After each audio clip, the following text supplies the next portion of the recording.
Hey, want a cookie? Oh, I know you just ate, so you're craving something a little sweet. Besides, one cookie isn't gonna kill you. How about half? Just a bite? Bite it. Bite it. Bite it. Food noise isn't fair, but Mochi Health is. Your affordable GLP-1 source that puts you on a path to successful weight loss by quieting food noise. Bite it. Shh. Learn more at joinmochi.com. Mochi members have access to licensed physicians and nutritionists. Results may vary. This episode of Voices for Justice is sponsored by Shopify. Starting a business is filled with a lot of what-ifs. What if I fail? What if nobody listens to the podcast? What if nobody cares? It can definitely be hard to get over that doubt and uncertainty, but making that leap was one of the best things I've ever done, and it's great to know that I'm not alone with a business partner like Shopify. Shopify is the commerce platform behind millions of businesses around the world, and 10% of all e-commerce in the US, from household names like Heinz and Mattel to brands just getting started. And I'm telling you, their tools really do feel like you have a business partner. They have hundreds of ready-to-use templates to help build a beautiful online store that matches your brand. You can also get the word out like you have an entire marketing team behind you. Easily create email and social media campaigns wherever your customers are scrolling or strolling. And if you get stuck, Shopify is always there to help with their award-winning 24/7 customer service. It's time to turn those what-ifs into with Shopify today. Sign up for your $1 per month trial today at shopify.com/justice. Go to shopify.com/justice. That's shopify.com/justice.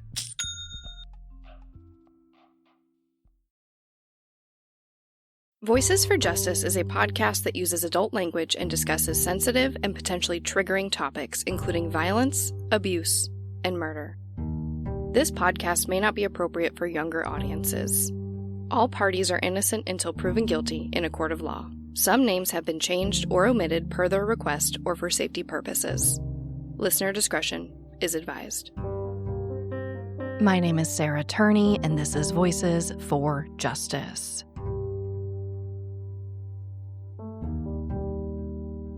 Today, I'm discussing the case of Rosemary Brown and Melissa Trussell.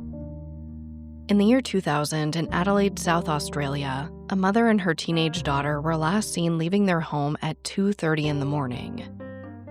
We don't know why or what happened to them after that. What we do know is that one of them was murdered and the other remains missing to this day. But thanks to a recent discovery just a few weeks before recording this episode, rewards totaling over $1 million, and new technology, investigators are more hopeful than ever that this case can and will be solved. This is the case of Rosemary Brown and Melissa Trussell. It's Sunday, July 2nd, 2000. And siblings 10-year-old Sarah and 8-year-old James Vidocq are fishing with their father at Garden Island in northwest Adelaide, South Australia. But like a lot of kids, they got bored pretty quickly, and they decided to move on to something more exciting, looking for rock crabs along the shore. So they grabbed their buckets and began making their way through the dense mangroves when they stumbled upon something that would change the entire course of their lives. James was the first to see her. A woman lying face down in the mud, clearly deceased.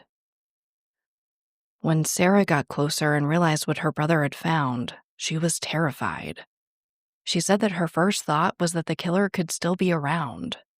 So both kids run back to their father, who was still blissfully fishing, to tell them about the horrific discovery.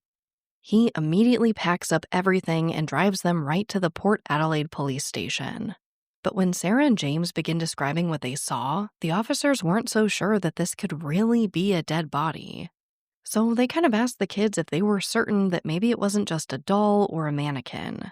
And Sarah is very clear. She's like, "No, we know what we saw. There's a body out there." Now, many years later as an adult, she told reporters Sarah Mullins and Stephanie Richards for the Australian Broadcasting Corporation, quote, "I could describe what she was wearing. She was wearing black tracksuit pants. They had the elastic bands at her ankles. She was wearing sneakers, and she was wearing a flannelette top, and she had long hair, and she was face down." End quote. James added, quote, She was lying there, fairly decomposed at that point. I think some of the sea creatures must have gotten to her at that point too." End quote. Even decades later, the memory of that day is still fresh in their minds. I mean, trauma like that does have a way of embedding into your memory sometimes. But as the kids are describing in detail what they saw, the officers are finally starting to believe them and decide that it's worth investigating. By the time they all got back to the island, it was dark. Sarah estimates that the location where the decedent was found was about 150 meters or about 500 feet from the shore. So officers give her some boots and follow her lead. It takes about 30 minutes for Sarah to lead them back to the area. And then they see it. It wasn't a mannequin and it wasn't a doll. It was 33-year-old Rosemary Brown. She and her 15-year-old daughter, Melissa Trussell, had been missing for nearly 2 months. And investigators quickly determined that Rosemary hadn't drowned and washed back up to shore or succumbed to some horrific accident. She'd clearly been murdered. It is, of course, the worst outcome for any missing persons case, and they began to fear that her daughter Melissa may have also been the victim of a homicide. So they secure the scene, bring in forensics teams, and set up extensive searches for what they presumed would be her remains.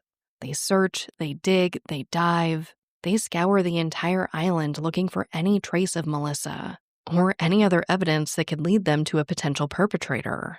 But it's dark. So dark that according to statements by former police diver Peter Menz, who was on the scene that day, they had to stop the search that night and come back the next day to continue. But try as they might, they find absolutely nothing. Melissa was still missing. Insurance isn't one size fits all. That's why customers have enjoyed Progressive's Name Your Price tool for years now. With the Name Your Price tool, you tell them what you want to pay, and they'll show you options that fit your budget. So whether you're picking out your first policy or just looking for something that works better for you and your family, they make it easy to see your options. Visit Progressive.com. Find a rate that works for you with the Name Your Price tool. Progressive Casualty Insurance Company and Affiliates. Price and coverage match limited by state law. You know that thing where you get an amazing pair of shoes at a really great price and want to tell everyone about it? Yeah, so do we. Here at Designer Shoe Warehouse, we'll give you something to brag about. Like the latest styles from brands you love, or the trends everyone's obsessing over, or shoes that make you feel like, well, you. So go ahead, show off a little. Find shoes that get you at prices that get your budget. Head to your DSW store or DSW.com today. DSW, let us surprise you. As investigators begin to piece together what may have happened to Rosemary Brown and her daughter Melissa, the story that begins to form is far from ideal. A few years before they went missing, Melissa lived with her father, Barry Trussell, his wife Leanne, and 5 other children. Her sister Kayla has been outspoken in the media to help advocate for her sister. She says that they were best friends and completely inseparable. Melissa was her idol, and Kayla followed her around wherever she could, calling herself her brat sister. They enjoyed typical sister stuff like playing with Barbies and ponies together in their, quote, pink and very girly shared room. But when Melissa was about to enter high school at the age of 13, she made a huge decision. She told her father that she wanted to go live with her mother, Rosemary, and her younger brother, Nathan, who would have been around 9. He had a different father. Specifically, she told her parents that she wanted to go to school in Adelaide. Barry was not happy about any of this, and he says that he will always regret his last conversation with Melissa. He tells her that he never wants to see her again, to not call him or have any contact with him. This is a conversation that he says he thinks about every single day of his life. Now, obviously, there seems to be more to this situation that we're just not privy to here. We don't know why Barry and Rosemary weren't together, or why Barry was so upset about Melissa choosing to live with her mother. Really, he's only made a few comments to the media. He specifically mentioned, quote, previous mishaps, end quote. And that's about it. I will say that I don't think we're owed any more information about this story, but I just want to be transparent about some of the holes we have here. Rosemary and Barry's history is one of them. Another hole is what their lives were like for the 2 years before Rosemary and Melissa went missing. According to an interview that Nathan later gave to Nigel Hunt for Adelaide Now, he confirmed that they did experience homelessness, despite Rosemary working 3 jobs to provide for her children. He says that she worked in cleaning and landscaping, including a cleaning position at a school in Windsor Gardens. He says he and Melissa would often help their mother with her work after school. It obviously wasn't the most ideal situation, but they seemed to make this new arrangement work. At least for a while, until May of 2000. Specifically on May 3rd, they were evicted from the Windsor Gardens Caravan Park in Adelaide. According to the Australian government website for missing persons, they were evicted due to unpaid rent and complaints of, quote, youths loitering around their caravan, end quote. Whether that was Melissa, Nathan, and their friends, or some other kids/youths, we don't know. But I do think it's safe to assume that that was a likely scenario.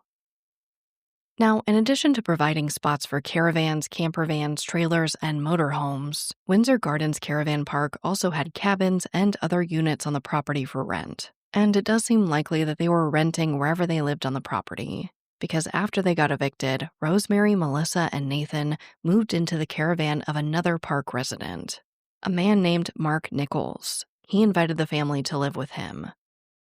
So it doesn't seem that Rosemary had a caravan of her own that she was moving from place to place. But this new living arrangement didn't last for very long. Just 3 days after this, all 4 were evicted from the park. From here, Mark Nichols drives his caravan to Garden Island where they spend the night. According to that same reporting by Nigel Hunt for Adelaide Now, the following day, Rosemary arranges for the caravan to be moved to the property of a man who's only been described as a friend or male associate. But the caravan does get moved to this property on Dover Street in the suburb of Blair Athol. They're only here for 5 days before Rosemary and Melissa go missing, and the circumstances that they were in when they were last seen are really just as puzzling as the rest of this case. According to a Facebook post by the South Australian Police, on Friday, May 12th, Rosemary goes to work like normal.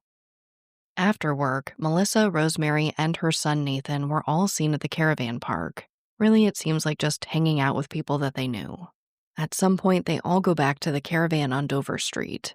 Nathan says that he remembers that night, specifically that there were quite a few people there, and that his mother did not look happy.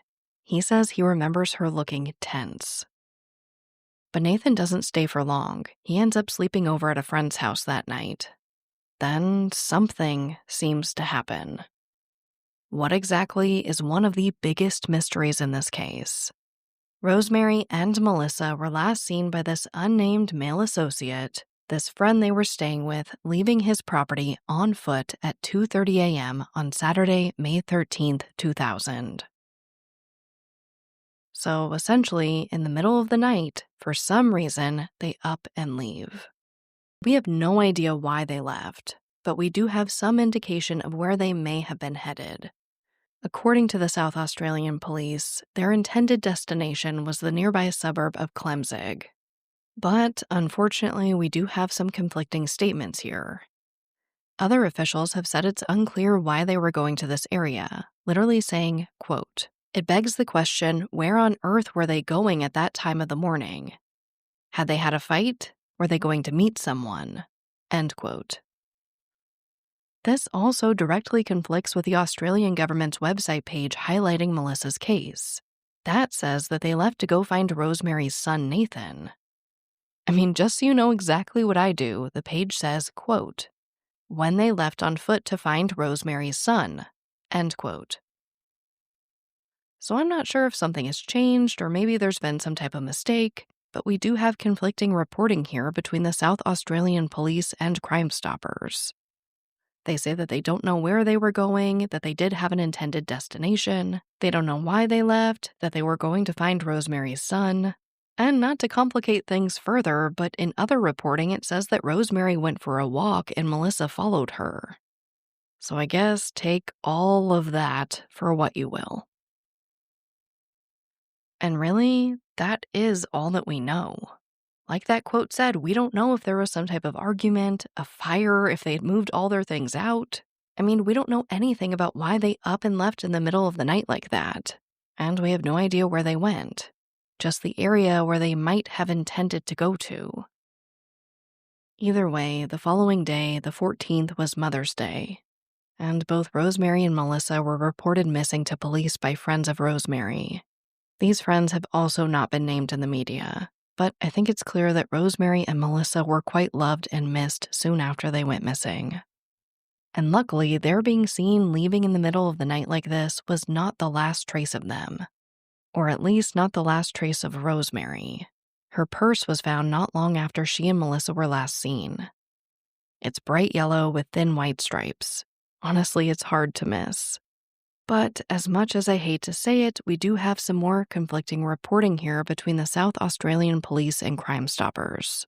They've reported this happening on 2 different days, the day they were last seen and the following day. Either way, Rosemary's purse was found, quote, at a Northfield address, end quote, on Stirling Street about 20 minutes north of central Adelaide. Now, I did look up Stirling Street. And back in the year 2000, and even today, to the east is basically parks, and to the west are homes. So with so little information from authorities, I can't say whether Rosemary's bag was found in or around one of these homes, or at one of these parks/reserves in the area. This case really is so far from simple. Like many key people in this story, the person who found Rosemary's purse has not been named in the media. We just know that it was a woman who found it who does not appear to be associated with them. And for some reason, she didn't turn it in right away. She held on to it for 10 days before handing it over to police on May 23rd. Essentially, this woman who found it says that she saw the story about Rosemary and Melissa on the news. Then she realized that those names were the same as the names on the identification found inside the purse. So she called the police to tell them what she'd found and where she found it. At this point, major crime squad detectives joined in the search and investigation as it was becoming more and more clear that the mother and daughter weren't just missing, but likely at least missing against their will. 2 days later, on the 25th, the case officially shifts from a missing persons case and is declared a major crime. And of course, as we know, on July 2nd, Rosemary's body is discovered, while no trace of Melissa was found on Garden Island. Now, I do just want to pause here for a second to talk about the location where this purse was found in relation to where Rosemary was found. I mean, really, every location that I've talked about thus far is relatively close together. But this area where the purse was found, now and even in the year 2000, was far from desolate. There are some parks and reserves, a large sporting arena, a high-security men's prison, and quite a few residential areas. So if Rosemary and Melissa were in this area, it could have been for really any number of reasons. It's possible Rosemary sat her purse down and forgot it.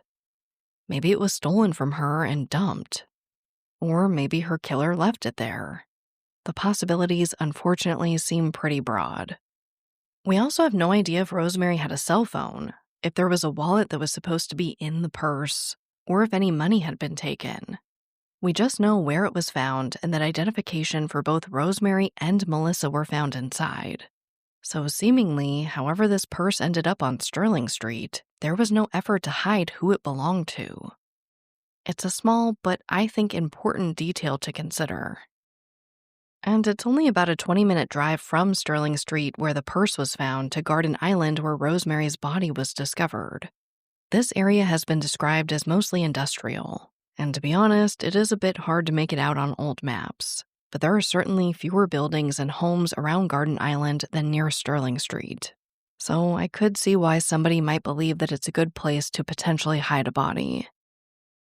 Investigators do believe that Rosemary was in the water for about a month before she was found, so it seems that she was killed shortly after she and Melissa were last seen.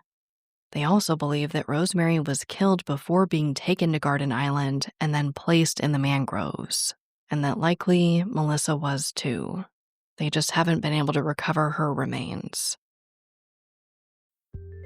This episode of Voices for Justice is brought to you by Quince. I've been trying to be more intentional about what I wear each day. I'm leaning into pieces that feel effortless, comfortable, and still put together. And Quince has been my go-to. The fabrics feel elevated, the fits are flattering, and everything just works without overthinking it. They use premium materials like 100% European linen, organic cotton, and ultra-soft denim. And the best part? Everything is priced 50 to 80% less than similar brands. They work directly with ethical factories and cut out the middlemen, so you're paying for quality and craftsmanship, not brand markup. I recently just ordered their tiered linen dress, of course in black. I wanted to pair it with one of my favorite pairs of brown wedges. The problem was, I didn't have a brown purse. So I got that from Quince too. It's one of my favorite outfits. It's easy, effortless, and feels amazing, especially as we're getting a little bit warmer here in Phoenix. Refresh your everyday with luxury you'll actually use. Head to quince.com/justice for free shipping on your order and 365-day returns. Now available in Canada too. That's QUINCE.com/justice for free shipping and 365-day returns. Quince.com/justice. This episode of Voices for Justice is sponsored by Chewy. If you have pets, you probably know about Chewy, and you also know that when they say that they have everything you need to keep your pet happy and healthy, they're not messing around. To keep them happy, Chewy has over 100,000 products from all the brands my pets love at prices I love. To keep them healthy, Chewy offers pet prescriptions, pet insurance, telehealth vet visits, and they're even rolling out vet clinics across the country. I've been shopping with them for a very long time. And in addition to the auto-ship feature that gets the dog's food to them every single month, I also love to experiment with different treats. But I'm a bit picky. For me, it has to be high quality with simple ingredients. I recently picked up treats from Shepherd Boy Farms that are 100% just chicken breast. Popcorn and Heber are already obsessed.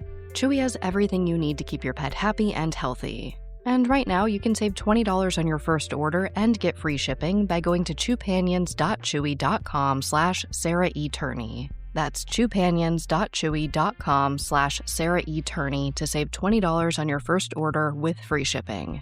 chewpanions.chewy.com/Sarah E. Turney. Minimum purchase required. New customers only. Terms and conditions apply. See site for complete details. According to South Australian police, both Mark Nichols and the unnamed male associate/friend that Rosemary and Melissa were staying with before going missing have been interviewed and are considered persons of interest. Specifically in relation to Mark Nichols, the owner of the caravan that they were staying in, Detective Sergeant O'Brien said, quote, "He had contact with Rosemary in the days leading up to her death, but police have an open mind in relation to what occurred in this matter." End quote. So again, take that for what you will. Now, I don't think that there's any denying that he's at or near the top of most people's lists in this case, especially because he took Rosemary and her kids in his caravan to Garden Island, where Rosemary's body was later found just days before she was killed. But I have to say that when researching the area, I found that it wasn't unpopular with people who enjoyed fishing and boating. So I think it's safe to say that he is far from the only person who spent time in that area. It could completely be this crazy coincidence that they were all there before she was murdered. Or it could be something deeper. As I always say, we just don't know.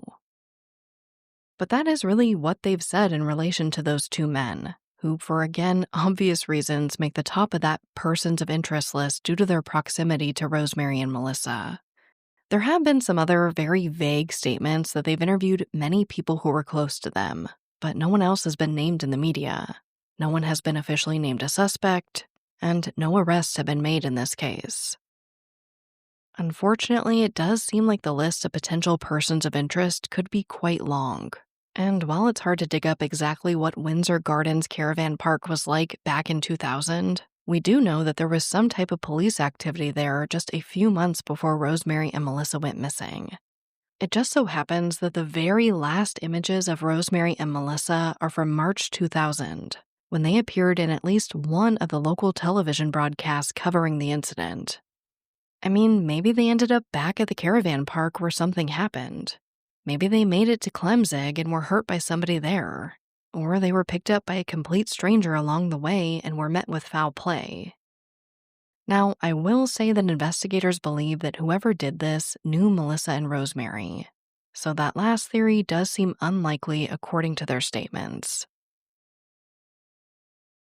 In addition to not being able to identify Rosemary's killer, they also still don't have a motive. They have no idea why someone would want to hurt either Rosemary or Melissa. But like I said earlier, they do not believe Rosemary was killed on Garden Island. They believe that she was killed in another location and later placed in the mangroves, which is a naturally difficult environment to search. Some have theorized that maybe Melissa saw her mother get killed and was subsequently killed herself. Melissa's father, Barry Trussell, has said that he believes there's more than one person involved in this, but he has not said who he thinks that may be. Unfortunately, not long after Rosemary's body was found, the case went cold. In 2004, the case was reviewed as a part of a long-running police cold case campaign called Operation Persist. They essentially went back over all the details of the case, scouring it for any loose ends or leads that need to be pursued. They also arranged for Melissa and Rosemary to be featured in a set of playing cards that were distributed throughout prisons in South Australia. The next major effort didn't come until a decade later. In 2014, the South Australian police announced something huge, something that I wish we saw in all cases. Crime Stoppers was offering a staggering $1 million reward for information. Basically, anyone who can come up with information leading to the apprehension and conviction of the person responsible for her disappearance and suspected murder, or information that would lead them to her remains can claim this reward. And this was a part of a larger $13 million initiative to solve 13 South Australian cases involving the murder or disappearance of children. That includes a case that we've talked about here on this podcast, the case of the Beaumont children, who also went missing from Adelaide. But it's been 11 years since that was announced, and no one has come forward to claim that reward. Again, it's about another decade before the next major development in this case happens. On the 25th anniversary of Rosemary and Melissa going missing, so this year in 2025, major crime detectives with the South Australia Police released a new image of Melissa. Their hope was to renew some interest in this case. On their Facebook page, they highlighted these efforts and said, quote, "Despite the passage of time, we remain dedicated to uncovering the truth and holding those responsible accountable. We encourage anyone with information, no matter how insignificant it may seem, to come forward. Your assistance could be crucial in helping us piece together the events surrounding this tragic incident." End quote. They also performed another comprehensive review of the case to look for any stone that may have been unturned. And this time, they found one. Through doing this review, investigators identified a new area of water and mangroves on the northern side of Garden Island that has never been searched. Now, this is my fourth time mentioning those mangroves, so if you don't know what they are, I think it's really important to understand. They're sometimes called trees, sometimes called shrubs, but according to the images I've found of the mangroves in this particular area, they look a lot more like trees with these thick, extensive and visible root systems. They intertwine and they're tangled kind of like bad Christmas lights. They're sometimes on land and they can creep into the water. Again, really the best way that I can describe them are like this set of tangled cords that are thick and dense like tree branches. So they are incredibly difficult to search through, but obviously very crucial in this case considering where Rosemary was found. So when this was announced in July 2025 that this new unsearched area was discovered, people were understandably confused about how they could miss searching an entire area. In a press conference, Detective Superintendent Darren Fielka reiterated that no new evidence had led them to this area. It was just something that they missed the first time around, and apparently in that second review. He also confirmed that since their appeal to the public on the 25th anniversary, they have received new tips that they plan to pursue. And this might be one of the most exciting elements as well. They were sending off many items to be retested since technology had advanced so much since they first went missing. It seems very possible that something on or around that purse may lead them to more progress in this case. And he said that they were hopeful of exactly that. that this new testing will lead to something. Now, on July 17th, 2025, they did conduct a search of the northern part of Garden Island, and they found something major and unexpected. I'm telling you guys, there have been so many developments in just the past few weeks. Okay, so this is what happened. Basically, they say that their divers had to start on the southern end of the island to make their way to the northern part. And while making this journey to essentially look for Melissa's remains, they found a submerged vehicle that they believe may hold evidence related to this case, possibly even Melissa's remains. Here is Detective Superintendent Darren Vielka speaking about this update in a press conference on July 23rd, 2025. So as you know, last week we attended at Garden Island in relation to the search for Melissa Trussell's remains. During that search last week, divers located a vehicle that was submerged within the search area. It's not a vehicle that we had located before. It is of interest to the investigation.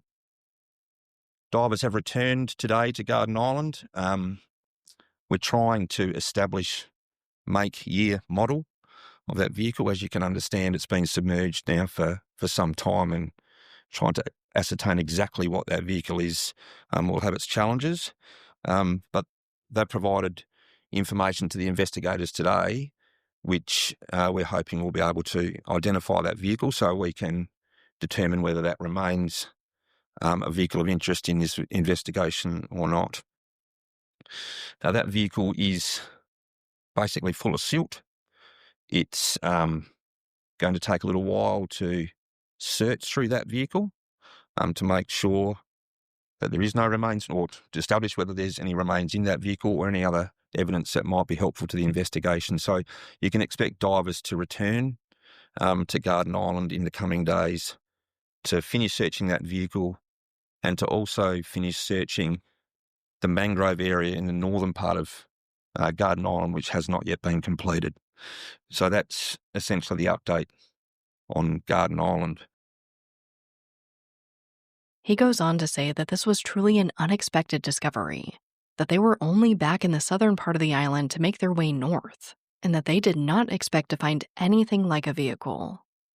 Now, again, due to the amount of silt in the vehicle, it will be a process for divers to remove it, and to be able to get a good idea of what may be inside. At this point, they can't even get in to take a look around. But when they can, then they will determine if they can or even want to extract the entire vehicle from the water. He also mentioned something that I think could be key in this case if that car is indeed a relevant part of this investigation. He says that Garden Island has changed over the years. Basically that today, a car wouldn't be able to get into this area of the water. But back when Rosemary and Melissa went missing, it was possible. He adds that due to this discovery, divers are still working on the car. They haven't been able to go back and conduct the original search they were planning to do on the northern side of the island. Again, these developments are the biggest breaks in Melissa and Rosemary's case in nearly 2 decades. What they did to your family, you're lucky to make it out alive. Streaming on Peacock. These men are going to come after me. Taking them out is my only chance. Put a bullet in her head. From the co-creator of Ozark.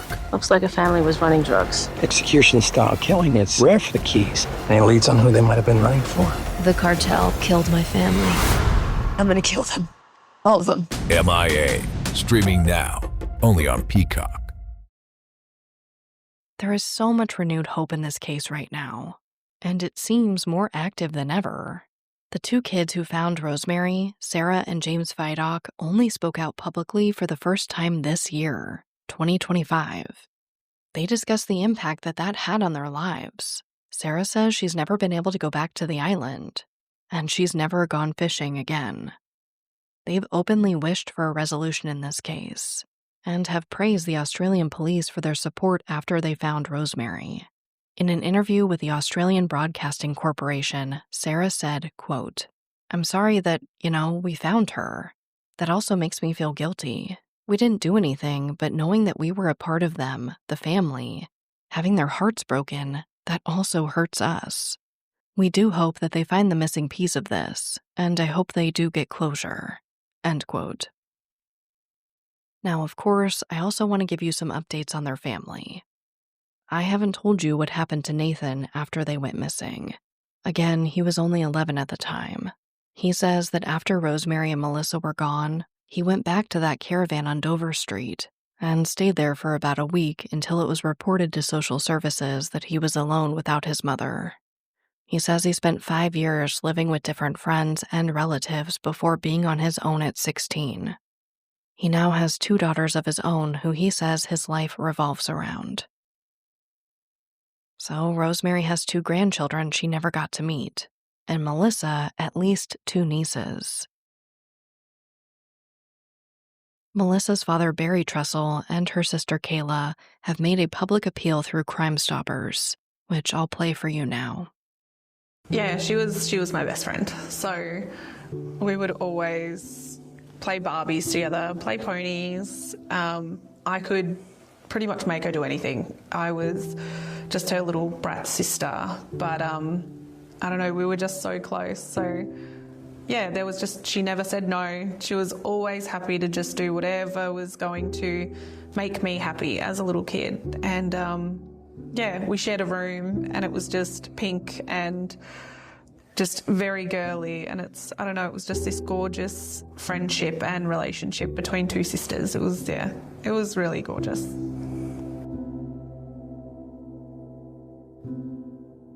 I'm hoping that some fresh information will come to light and help police solve the case because, 25 years, it's a long time to go without any answers and the what ifs, what sort of mother would she have been, what sort of life would she have led, all these things are taken away from her and extra enjoyment we could have got out of life having her involved in our lives. Every little bit of information you've got can help. No matter how small, it could be what breaks the case.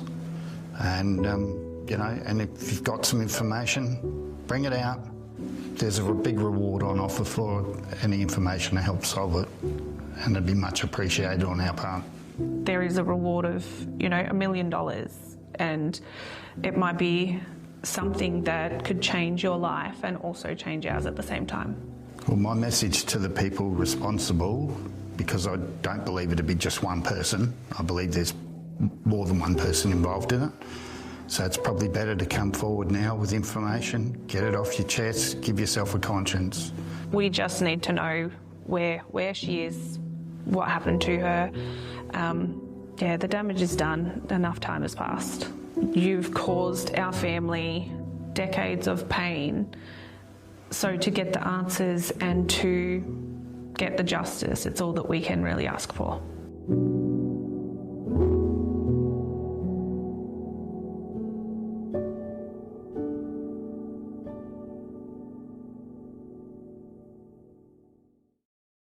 That brings me right to our call to action. Please share this case. It has so little media coverage, especially here in the US, and specifically in the true crime community. For such a puzzling case with such recent major developments, I can't understand why more people aren't talking about Rosemary and Melissa. So please share. The South Australia police are holding back so much information in this case and making such a large push for information that it really feels like they're just one lead or tip away from finally cracking it. There's also that huge reward. A combined 1.2 million Australian dollars for information leading to solving this case. That is life-changing money. So if you know anything, please come forward. And if you don't, please share this case.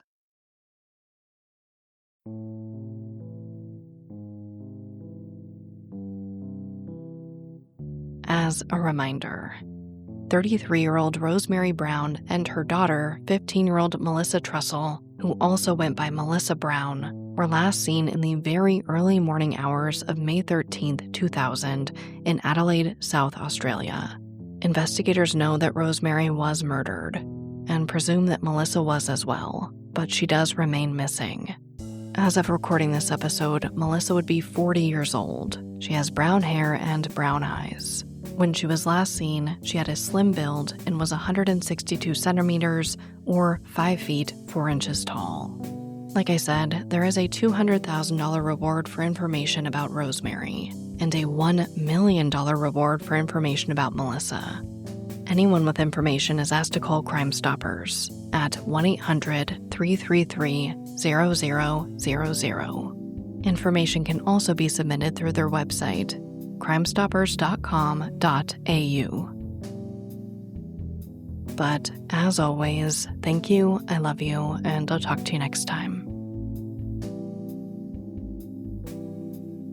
Voices for Justice is hosted and produced by me, Sarah Turney, and is a Voices for Justice media original. If you love what we do here, please don't forget to follow, rate, and review the show in your podcast player. It's an easy and free way to help us and help more people find these cases in need of justice.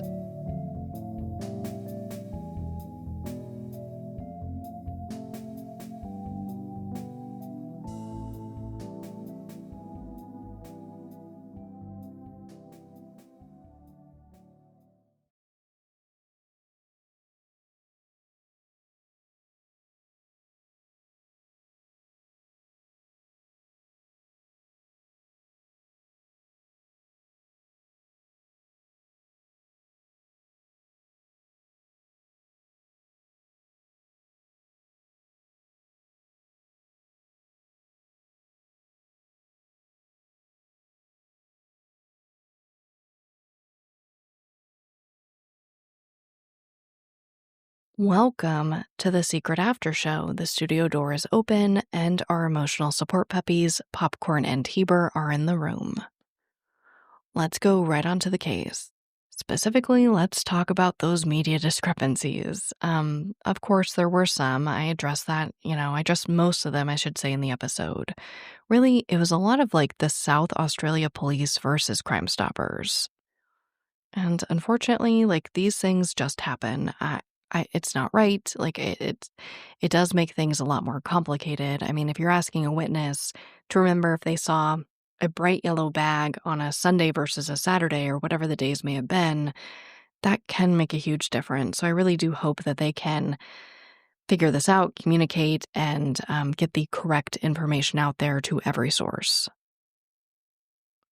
There was also some odd reporting early on that it was 2 young boys who had found Rosemary's body, but it was very clear through this new reporting in 2025 when those 2 kids came forward that wasn't the case.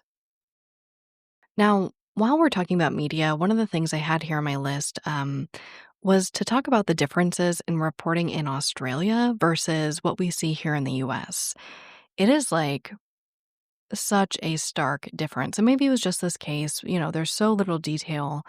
And I guess maybe it's not only the media, but it's also combined with police.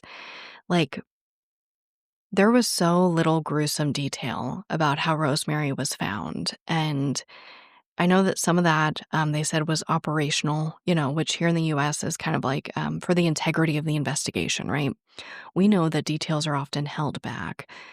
There was just something so different about the way that they reported on this case than what I usually see in cases here in the US. It was more respectful. Specifically in the media, there was a lot less speculation or assumptions that you'd see in traditional American media.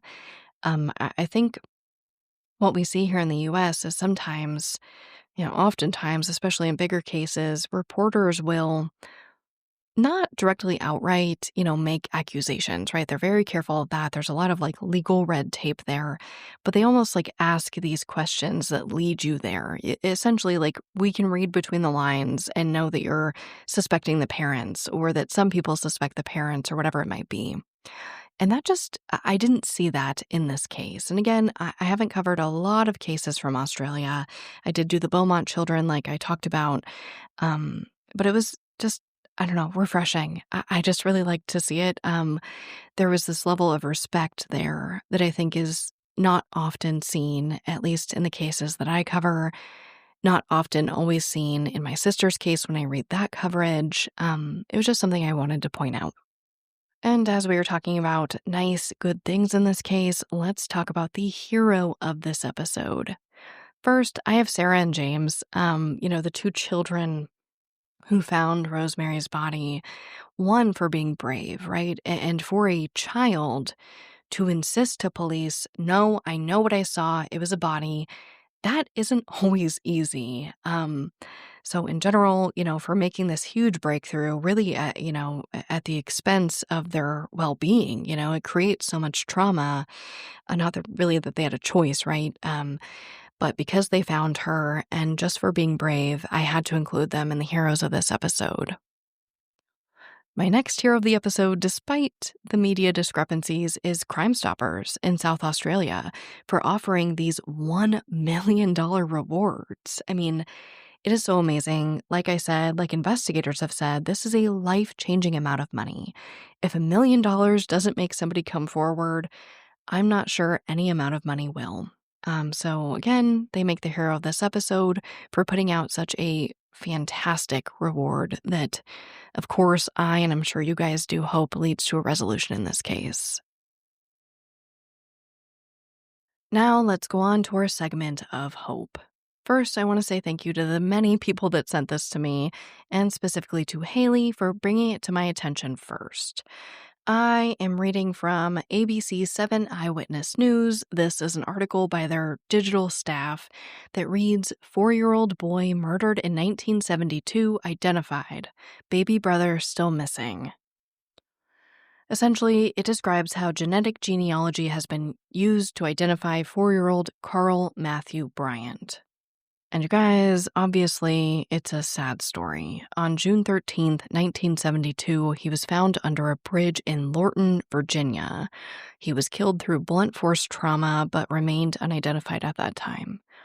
Essentially, investigators retained a very small piece of hair, just a few millimeters, to identify him.